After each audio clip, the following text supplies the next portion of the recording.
Guys, তোমরা অনেকেই আমাকে কমেন্ট করো যে আমি কেন জেম্মাকে ভিডিওতে দেখাই না। তো ভিডিওতে জেম্মাকে দেখাই না, জেম্মার বাবা কিছুদিন ধরে খুবই অসুস্থ ছিল, হসপিটালে ভর্তি ছিল। সেই কারণে জেম্মার মন মেজাজও ভালো ছিল না, আর আমাদের বাড়িতেও কারোর মন মেজাজ ভালো ছিল না। সেই কারণেই কিন্তু জেম্মাকে আমি দেখাতাম না। তো ষষ্ঠীর দিন আমি কিন্তু দিদুন বাড়িতে বেড়াতে গেছিলাম। ষষ্ঠীর দিন কিন্তু আমাদের খুব ভালোভাবে দিনটা কাটছিল। তো হঠাৎ করে বিকালবেলায় খবর আসে যে জেম্মার বাবা আর নেই।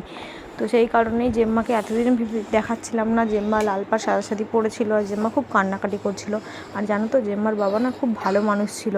হঠাৎ করে যে মানুষটা সবাইকে ছেড়ে এইভাবে চলে যাবে কেউই কখনো ভাবতে পারিনি।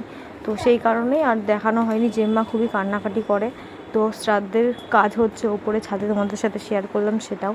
তো জেম্মার মন মেজাজ তো একদম ভালো নেই, দেখে বুঝতেই পারছো। আর এতদিন সাদা পাড় লাল শাড়ি পরেছিল, আর আজকে একটা নতুন জামা কাপড় পরেছে, পরে এখন শ্রাদ্ধের কাজ করছে।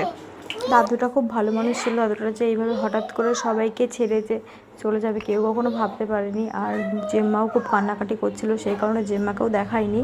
তো বুঝতেই পারছো, একটা মেয়ের জীবনে সবথেকে কষ্টের মুহূর্ত তার বাবার চলে যাওয়া। সেই কারণেই কিছু শেয়ার করছিলাম না।